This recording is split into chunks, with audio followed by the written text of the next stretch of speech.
Hago Yontef porque hoy es doble Yontef. Primero porque nos encontramos con queridos amigos por primera vez en este Masterclass del 2022. Y segundo porque es Lag Boimer. Pasaron ya 33 días del primer Seider y salimos al campo a jugar con arcos y flecha y a sentirnos combatientes contra la opresión romana y a celebrar a nuestro guía Bar Kokhba, aun cuando hizo frío en Buenos Aires. Así que vamos a comenzar este encuentro. Estamos muy contentos que hayan aceptado nuestra invitación y vamos a saludar a nuestro gran Gustavo Bulgach en Los Ángeles. Gustavo, querido, ¿cómo estás? Muy bien, muchas gracias. A Sholem Aleichem, es una alegría venir y volver a establecer este contacto de amigos y de música y de historia y de Yiddishkeit y de Mameloshen y de todo a través del internet y a través de las ondas que nos unen aunque estemos lejos. Espero que haya gente de varios países diferentes. Ahí veo que hay alguien de Montevideo, hay muchos de Buenos Aires, yo estoy en Los Ángeles. Hay varios de Montevideo, hay varios. Muy bien, muy bien. Tenemos que ser una tribu global. Muchas gracias. Así es, así es. Y decime, ¿con qué empezamos? ¿Con qué empezaste, Gustavo? Empecé con un Bulgarish, un búlgar de Odessa, que esto es lo que... ¿Por qué empiezo con esta canción? Porque cuando era chico, yo aprendí esta canción creyendo que era la canción de guerra de mi familia. Y después me enteré que mi familia es de Kiev. Así que dije, bueno, no sé qué hacer, pero me gusta tanto esta canción que la adopté como si fuera así es increíble. Tengo varios temas, varios búlgaros y algunos valses y unas cosas traje diferente, todo relacionado con Ucrania. Porque ese es nuestro tema, Gustavo y queridos amigos. Ucrania, como se decía en Der Alter Eim, Gate of the Gazette, es titular en todos los diarios.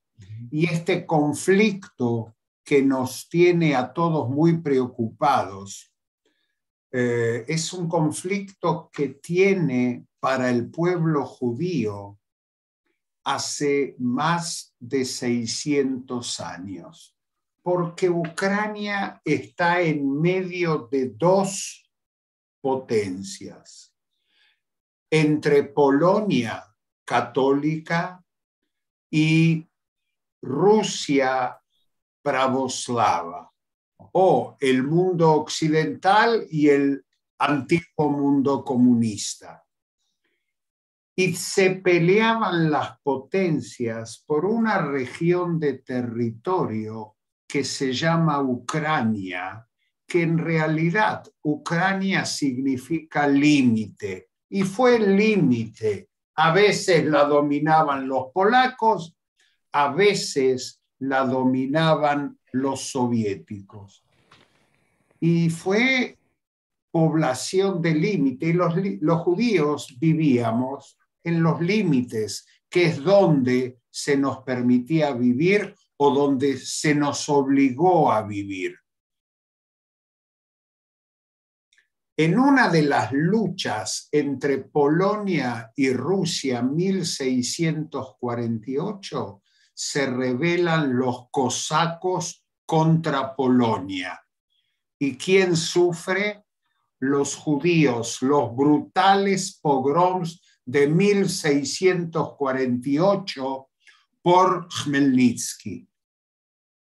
Y los que cantan o saben cantar el himno polaco, saben que en el himno polaco se mencionan dos generales. Busquen en internet el himno polaco, lean la traducción y van a ver que se mencionan a dos generales. Uno de esos generales luchó contra Khmelnytsky en 1648 y según fuentes judías, apoyó a los judíos que se escapaban de Ucrania a Polonia, un cuento que resulta muy familiar estos días. Mientras que Khmelnytsky se alió con Rusia y comienzan ahí los problemas de los judíos en la zona, cosa que se reflejó también en la música. Y hoy Gustavo eligió música de la zona para ver cómo la actividad cultural relacionada con el lugar puede ser decodificada con los hechos que nos inquietan en estos momentos. Fue el lugar de obligación de vivir en lo que se llama el Tchum HaMoishev, Pale of Residence, zona de residencia donde se nos obligó a vivir y de donde se nos expulsó y obligó a vivir. Y en ese momento de desesperación de 1648, donde los judíos estaban desencantados, porque en lugar de venir el Mesías que ya venía, Mesías ya, apareció un falso Mesías Shabbataitzvi, y entonces desencantados del judaísmo, del mesianismo, quisieron dejar por pobreza o por ignorancia el judaísmo. Y la zona que mencionamos en Ucrania y Belarus es esta zona donde en cada una de las ciudades que fueron bombardeadas o objetos de guerra, vivía judíos, y el movimiento jasídico que se genera en ese territorio envía sus rabinos. Los rabinos hasidim de segunda y tercera de generación estaban en Mariupol, Zhitomir, Kiev, todos esos pueblos, Kharkov, que estaba fuera del Tchum HaMoishev, pero era límite de Ucrania con Rusia. Ni que hablar del sur, Jersón, de donde son originarios la mayoría de los inmigrantes a la República Argentina, colonizados por el Barón de Hirsch, zonas de territorio. Así que los judíos estábamos muy relacionados con este territorio. ¿Y a quién se le hubiese ocurrido, Gustavo, que los hasidim fueron fruto de esa zona? Y ni que hablar de la literatura moderna yiddish, donde, salvo Pérez, que era de Polonia, Sholem Aleichem y Mendele eran de la zona. Y fíjense, cuando se cumple un aniversario del nacimiento de Sholem Aleichem, los judíos del mundo hicieron lobby para que Stalin le ponga el nombre de Sholem Aleichem a la ciudad ucraniana. Ucrania no estaba independizada, a la ciudad donde nació Sholem Aleichem, o por lo menos donde se crió a los pocos años de haber nacido. Y adivinen qué nombre le puso Stalin a la ciudad. Khmelnytsky, el que había masacrado a los judíos de 1648. Así que esta es una zona de conflicto de los últimos 500 años. Primero fueran luchas religiosas, católicos contra pravoslavos. Después, nazis contra comunistas. Y hoy es OTAN contra Rusia y Ucrania en el medio. ¿Qué te parece, Gustavo? A mí me gustaría armar un paréntesis acá y poner luz sobre el nacimiento del movimiento jasídico, de lo que hablamos ayer, no muy extensamente, pero ¿cuál es la razón? ¿Cuál era la razón, más allá de que el judío abandonaba el judaísmo como se lo conocía? ¿Cuál era la verdadera razón del establecimiento del hasidismo, que lo dijiste ayer tan bien? Es darle la posibilidad a la masa Claro. a rezar sin saber leer, con el Nign. Un rabino famoso dijo: yo voy a rezar solamente recitando el Aleph Bet, y Dios, que sabe, que se arme la tfile que quiere. Yo digo, el Aleph Bet lo sabemos todo. No hace falta estudiar, se puede servir a Dios, y cito textualmente a un rabino y no a Atahualpa Yupanqui, se puede servir a Dios engrasando los ejes de la carreta. No hace falta ir a la sinagoga. Está lleno de su espíritu el mundo, cantando, bailando, comiendo en la mesa del rabí. El hasidismo rescató de la depresión a centenares de miles de judíos. Como músico, me gustaría tocar un nigún de los Lubavitcher, pero antes poner mi pequeño granito de arena. Yo creo que lo más importante del movimiento hasídico es rescatar la alegría del judío, la alegría del judaísmo, la alegría a través de unirse, a través de la unión de la religión, del rezo, de la devoción a Dios. Pero lo que ocurre siempre que a mí me dan la posibilidad de estar en contacto con los religiosos, los de Braslav, quien sea, los Lubavitcher, es muy mística la alegría que sale de su ser. Que es la obligación de estar alegre. La obligación de estar alegre. ¿Puedo tocar un nigún para obligarnos a estar alegres? Adelante. Bueno, muy bien, voy a tocar un nigún de los Lubavitcher, para que no haya duda de que esta gente era realmente muy, muy, muy alegre. Un minuto, que ahí está. Ahí va.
Amén. Bravo, bravo, bravo, bravo, bravo. Alegría pura.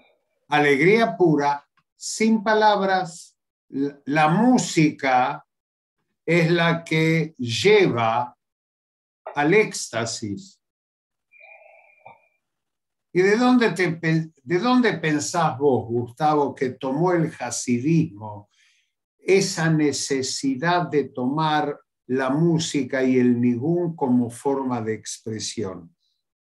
Yo creo que lo sacó de la gente de la gente común.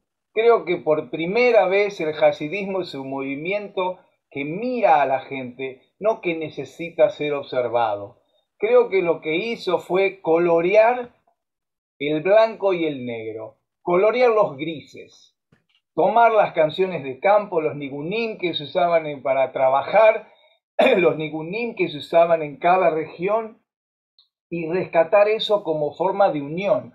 Porque una cosa muy importante que nos enseña siempre la historia de los Yidden es que la unión hace la fuerza y lleva a la victoria. Hasta que no sucede ese movimiento divino de unión, no hay un movimiento hacia la victoria, la liberación, lo que nos haya ocurrido en tantos años. Y eso para mí es lo más importante. Creo que el arte judío está poniendo solamente la luz en unirnos, en una, como un ningún común, un ningún universal. Creo que lo mismo ocurrió con Herzl cuando utilizaban la letra del Hatikva para enseñar a la gente qué es lo que vendrá, qué es lo que nos espera en el futuro. Y Y siempre va a ser así, claro, claro que sí. Y además no tuvieron los Hasidim y el movimiento sionista tampoco ningún empacho en tomar del entorno elementos que sirvieran a lo que vos estabas diciendo, Gustavo. El movimiento sionista cabalga sobre la primavera de las naciones de mitad del siglo XIX, sumado a la esperanza del pueblo judío. Y los Hasidim toman motivos de Ucrania, ucranianos, con melodías ucranianas, para judeizarlas y utilizarlas hasta en los servicios de Shabbat. exactamente. Siempre volvemos a nuestro gran querido Moishe Beregovsky, que fue quien en este y muchos otros libros fue al Peil. Él y sus estudiantes y su gente a rescatar todas las melodías y todos los nigunim, los freilach, los búlgaros, los kodomeike, los valses y todo lo que ya existía. Creo que lo importante de todo esto es el rescate de lo que ocurrió, que no está totalmente perdido, no está perdido, está vuelto a rescatar. Las canciones que tocó hoy para ustedes son canciones por ahí que tienen cientos de años, pero suenan a nuevas. Son cosas novedosas por la antigüedad. No sé cómo explicarlo, es como un nuevo amanecer. Lo mismo pasó con muchos compositores clásicos, por ejemplo Chopin, que era un compositor muy famoso, tomaba melodías de música populares de Polonia viejísimas que nadie recordaba.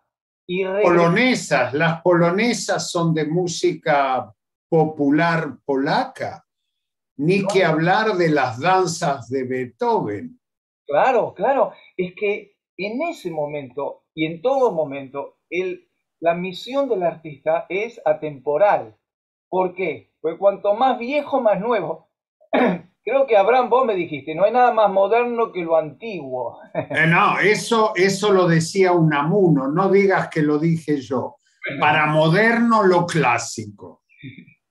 No, no, no me digas que yo plagié a Unamuno. No, no, no. Lo escuché de usted, ¿no? Bueno, Bueno, es a través de, pero es así. A mí me da mucho placer y mucho orgullo traer cosas viejas que son modernas. a ver, alguna ucraniana, algún baile ucraniano.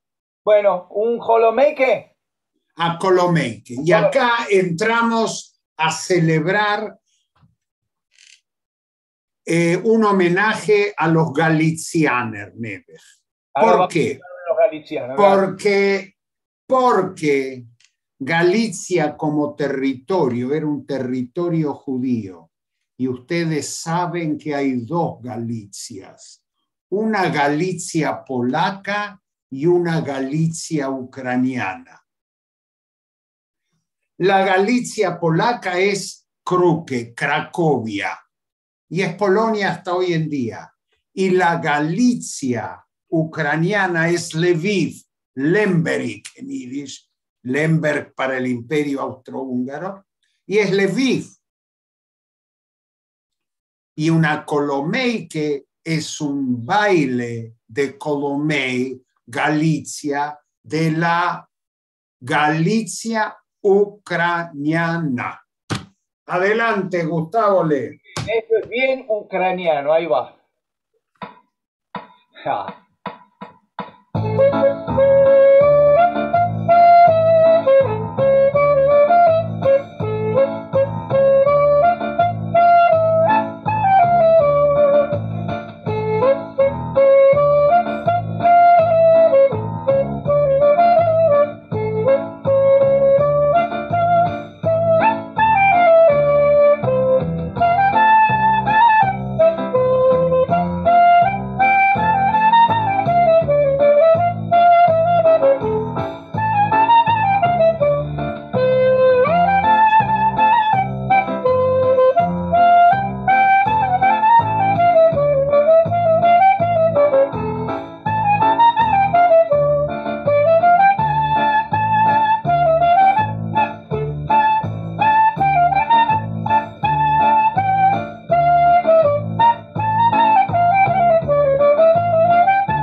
Esto es un baile que se bailaba lo más parecido. Alguno de nosotros en la escuela primaria seguramente bailó en una fiesta patria la condición.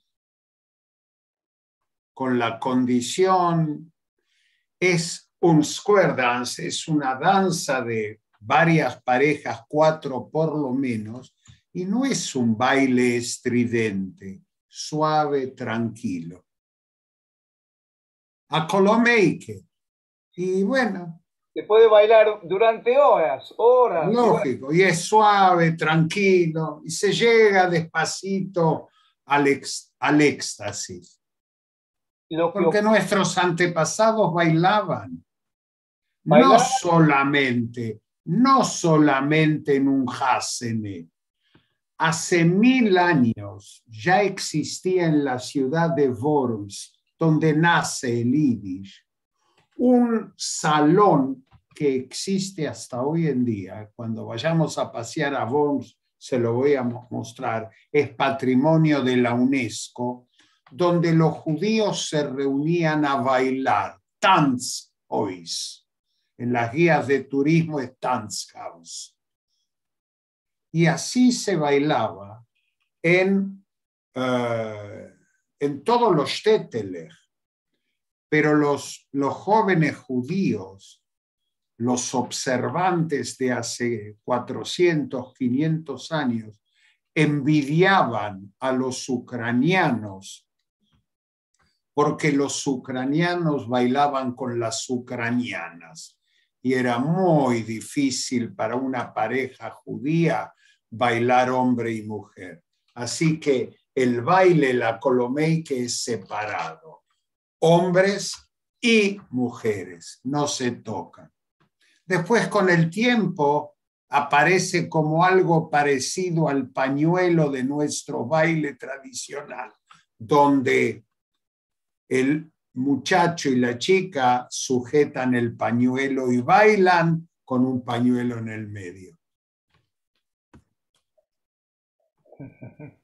Es así, pero son los Kolomeikes. Son los Kolomeikes, uno atrás del otro y se bailaban y era un baile social.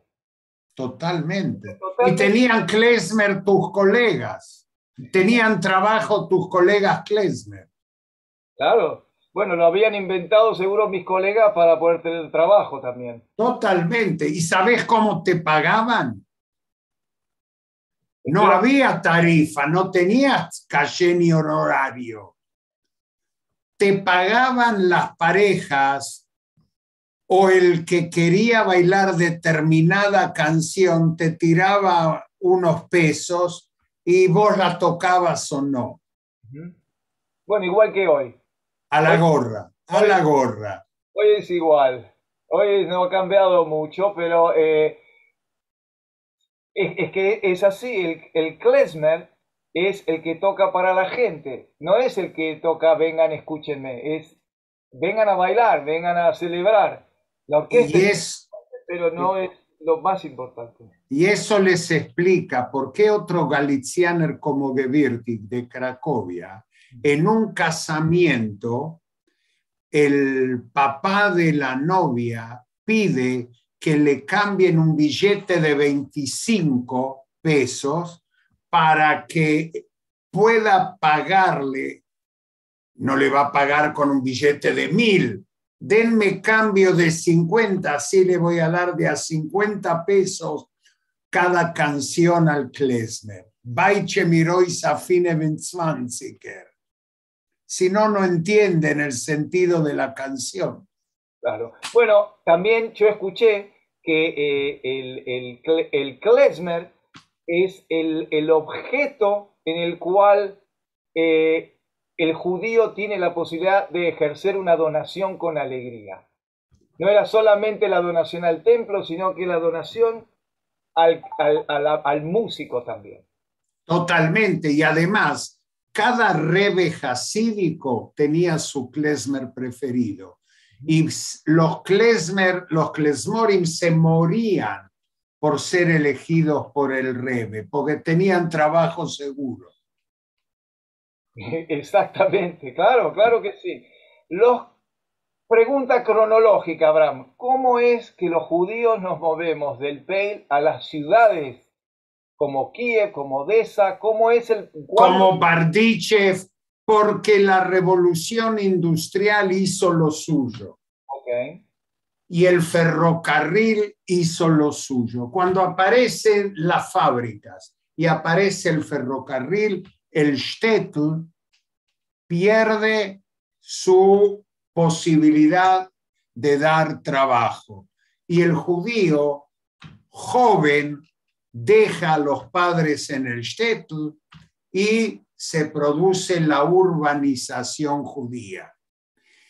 Y acá aparecen dos canales de música. La música de la gran ciudad, la Kolomeike es de la gran ciudad. Y la música del shtetl.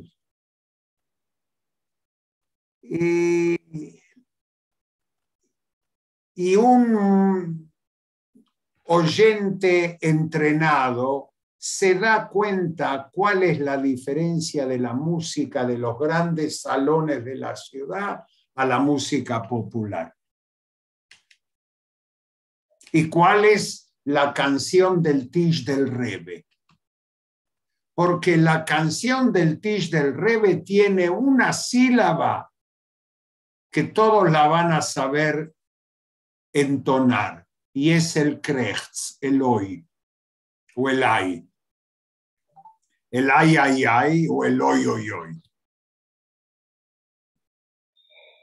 Puedo explicar un fenómeno que ocurrió en la urbanización con respecto a la música, y voy a dar un ejemplo también. Esto es puramente musical, pero es muy simple.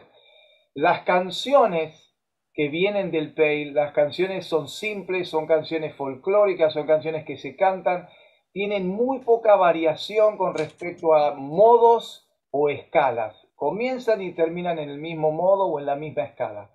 Cuando los músicos judíos se mudan a la ciudad y se encuentran con que la música es objeto de estudio y desarrollo y composición y apreciación y todo lo demás, hay una revolución muy grande que es absorbida también por la música judía, y es el cambio de modo o el cambio de tonalidad. Entonces, lo que voy a explicar también ocurre en el tango. La milonga tradicional no se movía y el tango posee una parte que siempre es en una tonalidad y a veces cambia de menor a mayor, de mayor a menor, pero ocurre una variación. En Ucrania ocurre un movimiento muy fuerte con respecto a esto. Hay como una necesidad en la música ucraniana de cambiar de modos menores a mayores, de cambiar de ritmos. Momento, ¿qué es modo menor a mayor? Bueno. Momentito. Él lo explica técnicamente, es un masterclass. Claro, pero claro. Nosotros no entendemos, Gustavo. Perdón, es verdad. Pero lo van a escuchar y el oído es muy inteligente y cuando el oído lo escucha, la mente lo entiende. Voy a tocar un vals ucraniano, donde la primera parte es en un modo menor o una tonalidad menor y luego sale el sol y se convierte en una tonalidad mayor. Es muy claro el cambio. Puedo tocarlo y lo escuchamos y después hablamos. Esto es la revolución musical que ocurre cuando los judíos comienzan a vivir la vida más de la ciudad, más urbana, adoptan estas herramientas musicales para convertir su música en algo mucho más interesante de escuchar. Y eso es lo que pasa con la cultura judía, con las culturas en general. La música, la literatura, las canciones también nos sirven para entender los procesos históricos. Nosotros podemos estudiar historia judía de la literatura, de las canciones y también de la historia, de un libro de historia. Pero es la misma historia. Adelante, Gustavo. Muchas gracias. Claro, y hay otra cosa también.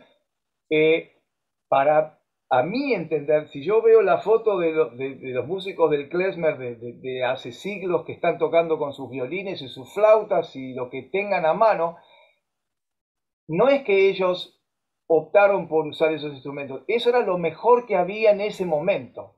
Y eso es lo que ocurre en todo momento. La cultura y las artes se mueven al límite de lo que ocurre en todo momento, siempre presente y futuro. Bueno, voy a tocar este waltz para escuchar.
escucharon la parte oscura del principio y luego como que sale el sol.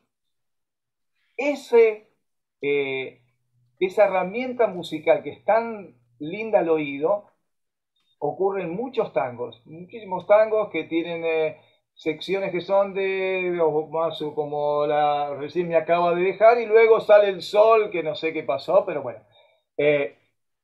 Todas estas herramientas son revolucionarias en la música entre 1800 y 1900 que ocurre todo esto, perdón, todas estas revoluciones musicales ocurren en la música judía y la música judía se transforma.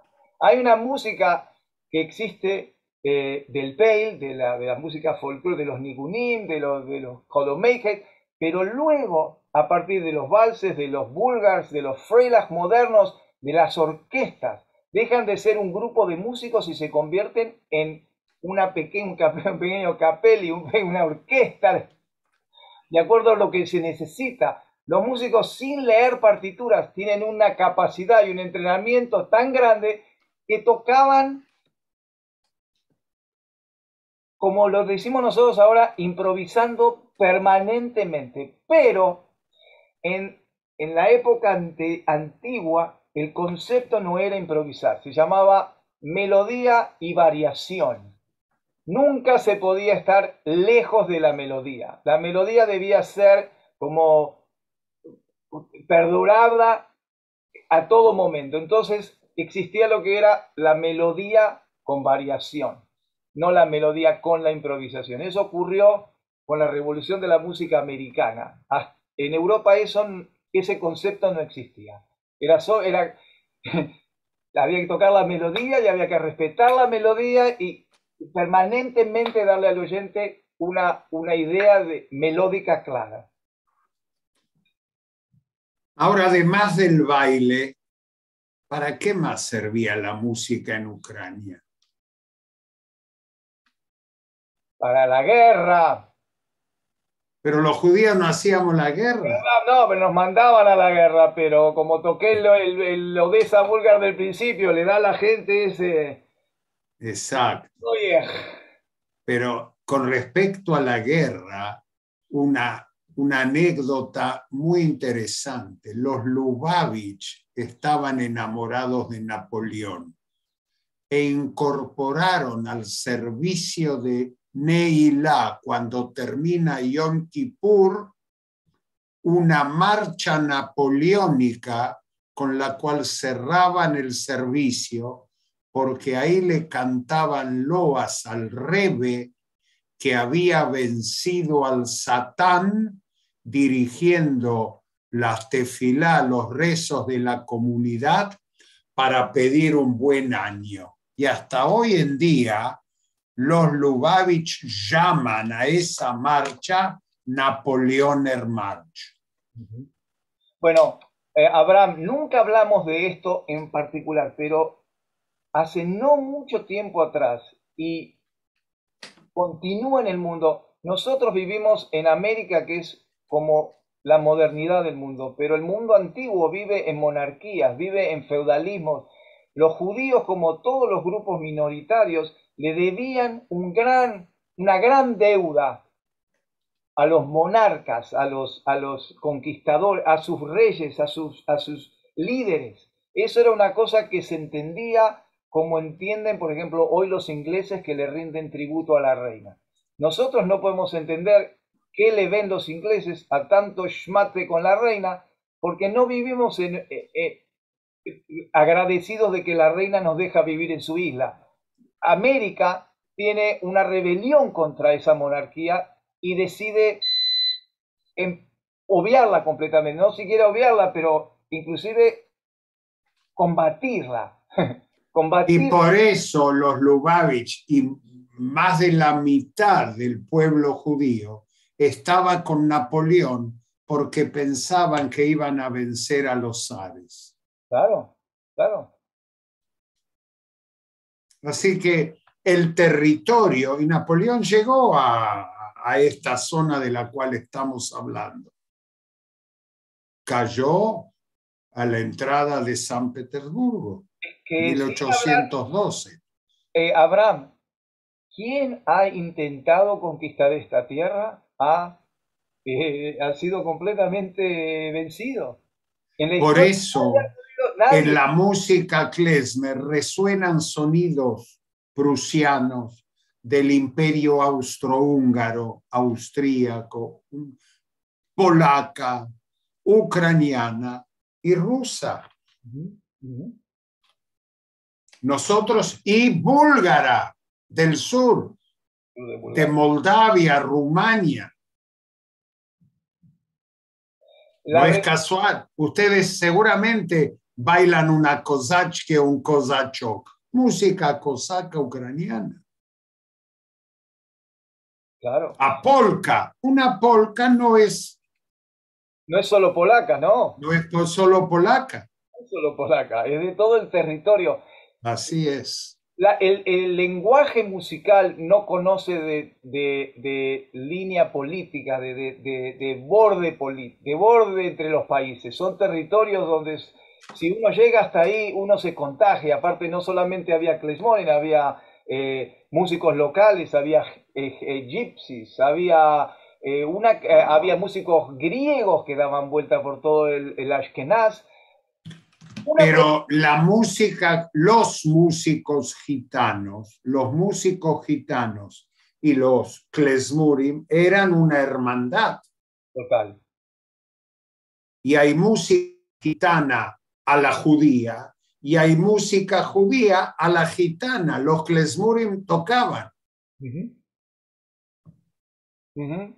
A mí Giora Feynman, Abraham me contó una historia que no sé si es verdad o salió de la cabeza de él, de que tanto los Klezmorim como los gitanos se juntaban a la noche luego de su trabajo durante el día para viajar y hacían competencias, tocaban la misma melodía diferente. Totalmente. Totalmente. Y la diferencia estaba, yo no soy técnico musical, a lo mejor lo vas a explicar vos mejor que yo.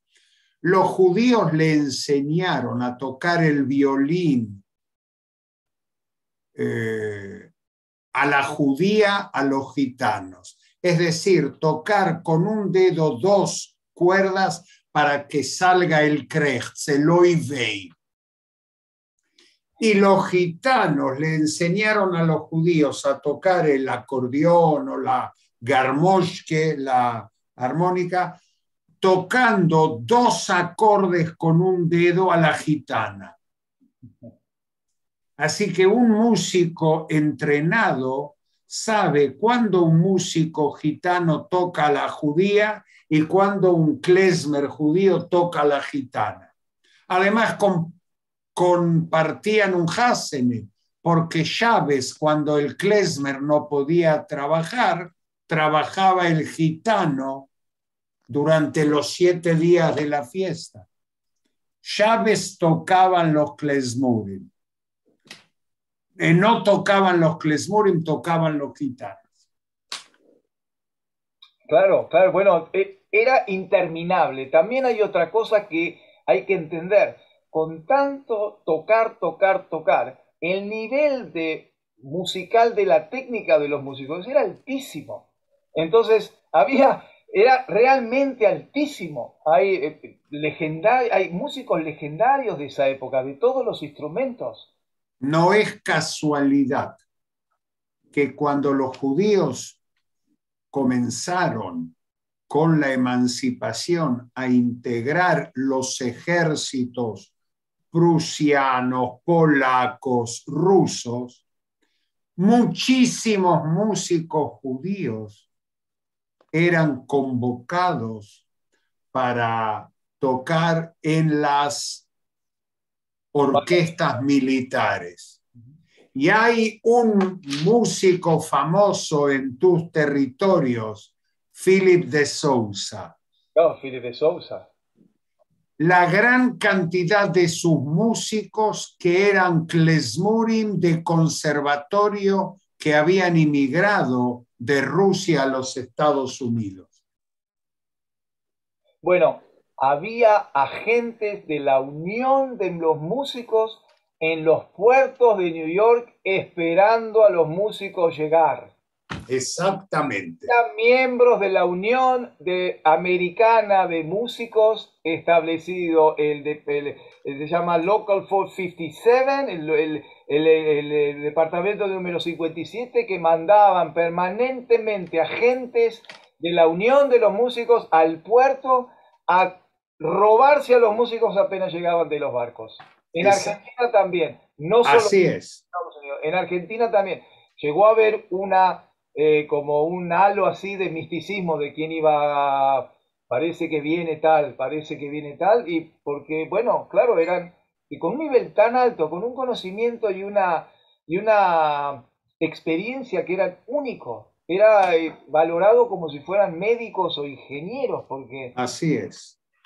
Era increíble. Así es. Nos quedamos sin tiempo casi, Abraham. No, vamos a un tema y vamos cerrando porque quiero decir, este tema da para muchos encuentros, vamos a tener otros, no desesperen, queridos amigos. A mí me gustaría hacer una mención. Mi mamá y mi papá están mirando el workshop. No, eso es fundamental. ¿Dónde están? Los quiero conocer. A tu mamá ya la vi una vez. Y mi papá dice ahí donde dice Bere, en mi papá, pero no se lo ve. Pero mi papá hace muy poco ganó el campeonato sudamericano de remo. ¡Wow! ¡Wow! Y tu mamá es Galaxy S10, me parece. Mi madre Nélida también ahí, que mi madre no necesita medalla para triunfar, ella es una triunfadora sin competir. Ahí está, bárbaro. Mi madre no necesita. Bueno, adelante, querido Gustavo, vamos. Bueno, acá tengo otro búlgar que se llama Odessa Búlgar número 3, que es muy lindo, ahí va. Para que todos se levanten y bailen. Por ahora yo toco y nadie baila, aplauden, pero nadie ni baila ni nada. Así que a ver si con esto pueden bailar.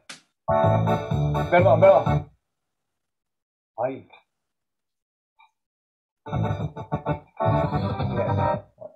Ahí está. Vamos.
Bravo, bravo, bravo, bravo. Primero vamos a contestar y agradecer a todos la presencia.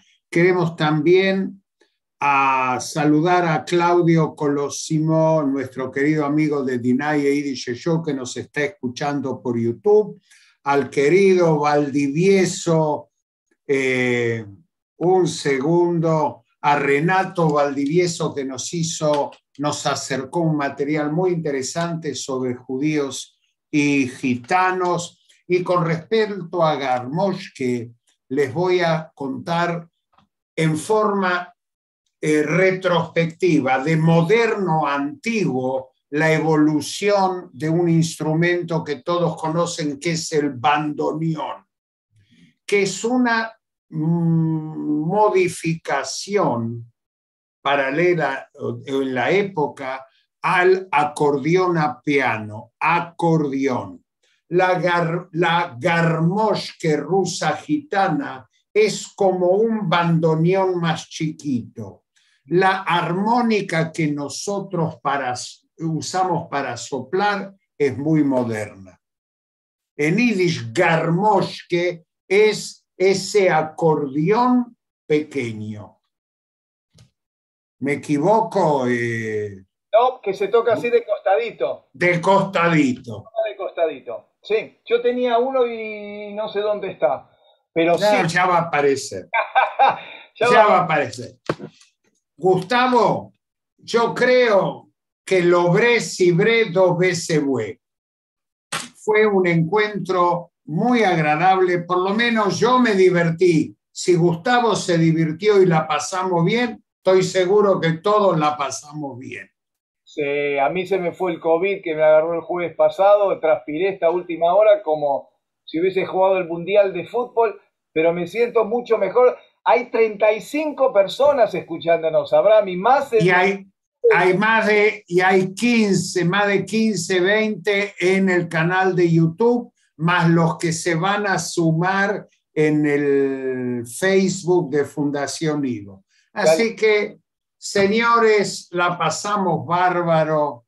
Y ahora todos aquellos que quieren ser voluntarios en el Ivo, en 15 minutos comienza una reunión para informarles a todos aquellos que quieren venir a trabajar y ser voluntarios en el Ivo. Empezamos despacito, despacito a reuniones presenciales y reserven la fecha del 8 de junio que vamos a hacer una presentación académica, popular y presentar un libro en yiddish en el Buenos Aires del 2022 con invitados especiales, un profesor Berkotlerman de Barilán, el doctor Schulman, Salomon Schulman de Suecia, Lucas Fishman de Buenos Aires. Yo voy a estar presente. Nos va a presentar Esther Schwartz todo en yiddish y como necesitamos un lugar amplio para que la gente no se amontone, lo hacemos en el Gil de Murillo 661. Hay lugar, vamos a estar esparcidos y vamos a hablar de la importancia del escritor yiddish para transmitir la cultura a través de todas las épocas. Así que nos encontramos el domingo. Muchísimas gracias, Gustavo. Brillante, brillante como siempre. Gracias, Silvia, en la transmisión y en lo técnico. Y a gute Nacht, a gut Yontef, y 8:15 los que quieren ser voluntarios. Nos encontramos en un rato. ¿Qué hacemos el mes que viene? ¿Cuándo? ¿Continuamos con la masterclass el mes que viene? Por supuesto, por supuesto. Con el frío del sur y le damos calor al frío del sur. Ya lo avisamos ahora, el tercer miércoles de junio. Sergio, decí la palabra mágica. Fajab, tercer miércoles de junio. Chao, buenas noches, Agutionte. Shalom Aleichem.